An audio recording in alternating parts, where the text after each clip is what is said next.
Morning student. बच्चों, आज हम फिर आपके समक्ष कबीरदास के जो दोहे हैं उसमें लाए हैं। यहाँ पे देखिए, काबा फिर काशी भया, रामय भया रही, मोट चून मैदा भया, बैठ कबीरदास। इतना एकदम एकत्व की बात, एक हो जाओ सब। कहते हैं कि काबा यदि काशी हो जाए और राम यदि रहीम हो जाए, क्या कहने देश का क्या कहने। यहाँ पे मंदिर और मस्जिद को लेके लड़ाई होती है। यहाँ पे मंदिर और मस्जिद को लेके लड़ाई होती है। कबीरदास जी कहते हैं कि यदि ये दोनों एक हो जाए, काबा काशी हो जाए, राम रहीम हो जाए, तो लड़ाई रही नहीं जाएगी। सिर्फ ईश्वर के इन दो रूपों में हम एक रूप देखेंगे और कोई अंतर नहीं रह जाएगा। भक्ति का वही रूप है। भक्ति यदि हम मस्जिद में जाते हैं तो क्या मांगते हैं? अमन, शांति, चैन, आराम से रहना, शरीर को आराम मिलना, आत्मा को सुख मिलना, यही मांगते हैं।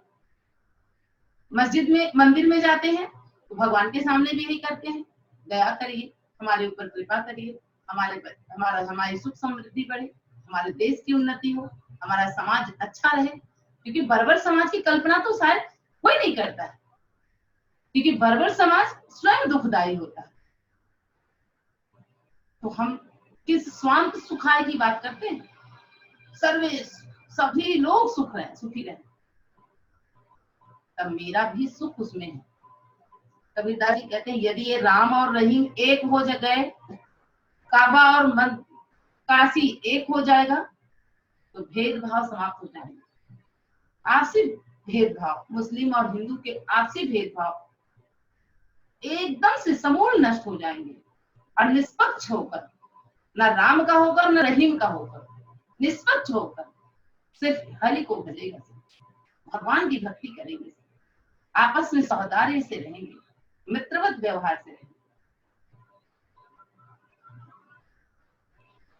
एक ईश्वर के रूप दो लगने लगेंगे। मार्ग तो जैसे हमको सुख चाहिए और हम सुख की उपलब्धि करना चाहते हैं, उद्देश्य तो सबका एक है, तो क्यों ना हम एक ही ईश्वर की प्रार्थना करें।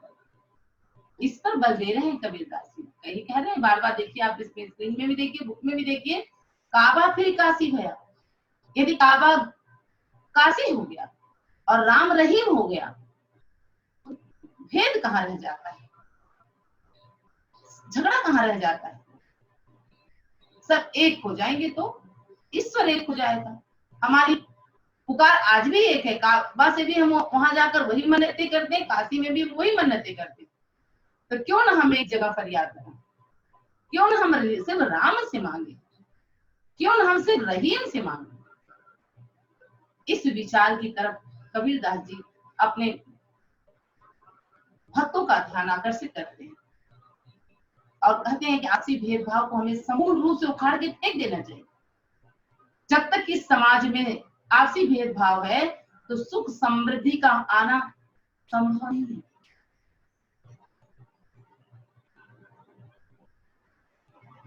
और उनके मानने में, कबीर के दृष्टिकोण से यदि हम देखें तो काशी और काबा दोनों पवित्र चीज है। राम और रहीम दोनों पाक है, पवित्र है, और इसकी पवित्रता को कोई नहीं नकार सकता है। और जब दोनों एक समान हो जाएंगे तो सभी को पवित्र लगने लगेंगे। फिर कहते हैं मोट चून मैदा भया, बैठे कबीरदास जी। आपको पता है एक गेहूं से कितने क्या क्या चीज बनता है? सूजी भी बनती है, मैदा भी बनता है, गेहूं बनता है, दर्रा बनता है, दलिया बनती है आदि। गेहूं तो एक ही है ना, उसके रूप अनेक। राम एक है, उसके रूप अनेक। रहीम एक है, उसके रूप अनेक। कहने का यहाँ उदाहरण देते हैं कि जिस रोटी को हम खाते हैं, मोट चून मैदा भया,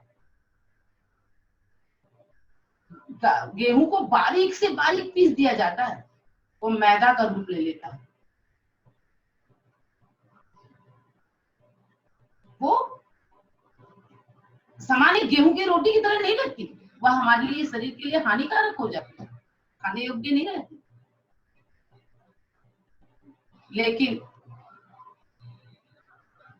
स्वादिष्ट खाना बनाने के लिए यदि हम गेहूं को पिसवा लेते हैं, है ना, तो ठीक अपने भाव, अच्छे और बुरे भाव का प्रकट हमको हो जाता है, प्राकट्य हो जाता है। अच्छे और बुरे भाव हमें समझ में आया। जैसे चक्की में गेहूं पिसता है, एकता का प्रतीक, उस विचार और भाव, विचार जो हमारे अंदर उत्पन्न होता है, जो भाव निकल के आता है, जिन भाव का विचार बनता है, वही तो आटा के रूप में निकलता है और उसे हम फिर खाते हैं। कबीरदास जी कहते हैं कि हिंदू के धर्म में, मुसलमान के धर्म में कोई बुराई नहीं है, बुराई तो मस्तिष्क में, विचारों में है, और इसे हमें दूर करने की जरूरत है ना। अगर हिंदू और मुस्लिम मोट चून मैदा भया बैठ कबीरा जी, कबीरदास जी कहते हैं कि यदि इस गेहूं को पीस करके इसकी रोटी बने और हिंदू और मुसलमान एक जगह बैठ के खाए, बैठ कबीरा जी, यदि कबीरा उसे बैठ के खाता है तो समान रूप से भक्ति मिलती है, समान रोटी का वही स्वाद मिलता है। तो केवल प्रभु की भक्ति ही एकमात्र ऐसा कारण है जो हमें एकजुट कर सकता है। और कबीरदास जी कहते हैं कि इस भक्ति रूपी स्वरूप को प्राप्त करने के लिए जिस प्रकार से गेहूं अपना रूप छोड़ करके आटा बन जाता है और लोगों का पेट भरता है, उसी प्रकार भगवान भी एक ही रूप के हैं, और उसे स्वीकार करने से हमारी मानसिक क्षुधा, हमारी मानसिक तृप्ति होगी, क्षुधा शांत होगी। उसे शांत करने की जरूरत है। और हम आगे की तरफ चलते हैं। देखिए, हमारे देश में, भारतवर्ष की बड़ी परंपरा है, रही है कि एक ही राज्य, अगर राजा का लड़का है तो राजा बनेगा, पंडित का लड़का है तो पंडित बनेगा, छत्री का लड़का है तो छत्री का काम करेगा, सुनार है तो सुनार करेगा, आदि कुम्हार है, लोहार है, जो भी है, वह अपने पिता के पैतृक कार्य को अपना लेता है। भारतवर्ष में ऐसा देखने को मिलता है। इस पर भी खंडन किया है इन्होंने। बहुत बड़ी बात है ये, ऊंचे कुल का जन्म लिया जे करनी ऊंच न हो। अरे भाई, हम ब्राह्मण हैं और हमारी करनी बहुत गंदी है, हमारी निकृष्ट करनी है, तो क्या हमारे ब्राह्मणत्व का रूप पालन करती है?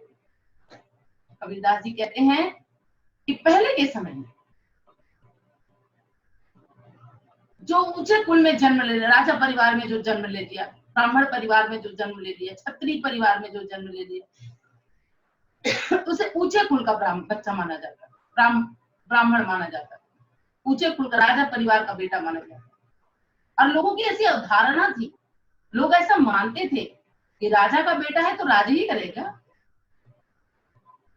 लेकिन कबीरदास जी कहते हैं नहीं, ऊंचे कुल में जन्म ले लेने मात्र से उसे राजा नहीं बना देना चाहिए।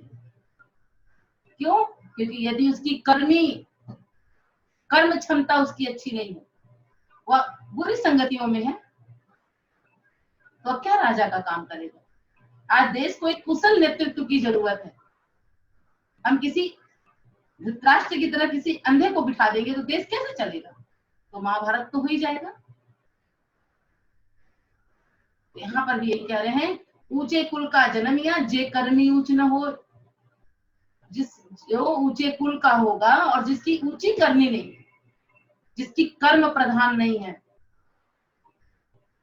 जो अपने कार्य को नहीं जानता, जिसमें सद्वृत्तियों का प्रभाव नहीं है, जो देश को नहीं जानता, जो राष्ट्र हित को नहीं जानता, जो परिवार हित को नहीं जानता, जो स्त्री का सम्मान नहीं करता, जो समाज में अपने कर्म को नहीं जानता, उसे ऊंचे कुल में जन्म ले लेने मात्र से हम राजा नहीं मान सकते, या उसे ऊंचे कुल में जन्म ले लेने से बहुत बड़ा आदमी नहीं समझ सकते। सुवर्ण कलश सुरा भरा साधु निंदा। कह रहे हैं कि उसी प्रकार का वो बच्चा होता है उसी प्रकार का वह व्यक्ति होता है जिस प्रकार से स्वर्ण के कलश में मदिरा भरी होती है। सुवर्ण कलश सुरा भरा, हम कठिन शब्दों को का लिंक दे देंगे, शब्दार्थ हो जाएगा। वो बड़े कुल में पैदा हो जाने से क्या उसका मूल्य निर्धारित हो जाता है? नहीं।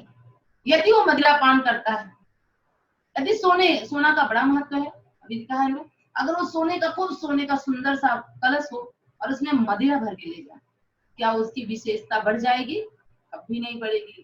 साधु निंदा सो, इसकी सदैव लोग निंदा करेंगे, इसे कोई स्वीकार नहीं करेगा। उसी प्रकार से ऊंचे कुल में जन्म ले लेने से यदि हमारी करनी गंदी होगी, निंदनीय होगी, समाज सापेक्ष नहीं होगी, कुल के मर्यादा के अनुसार नहीं होगी, राष्ट्र हित में नहीं होगी, तो हम जन्म ले लेने मात्र से अच्छे कार्य के लिए अधिकारी नहीं है। इसका इन्होंने खंडन किया है। मूल्यहीन कहते हैं, माना जाता है। कुल में पैदा हो जाने से व्यक्ति बड़ा और छोटा नहीं होता है।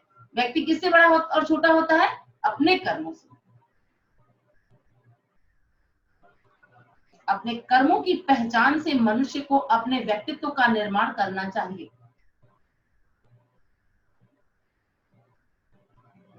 ठीक, अब बच्चे, अब आगे हम देखिए इसमें शब्द पढ़ेंगे, इसके लिए हम दूसरे दिन बात करेंगे। आज के लिए इतना ही, और फिर हम नेक्स्ट वीडियो में आपको बनाएंगे शब्द की तरफ हम चल के।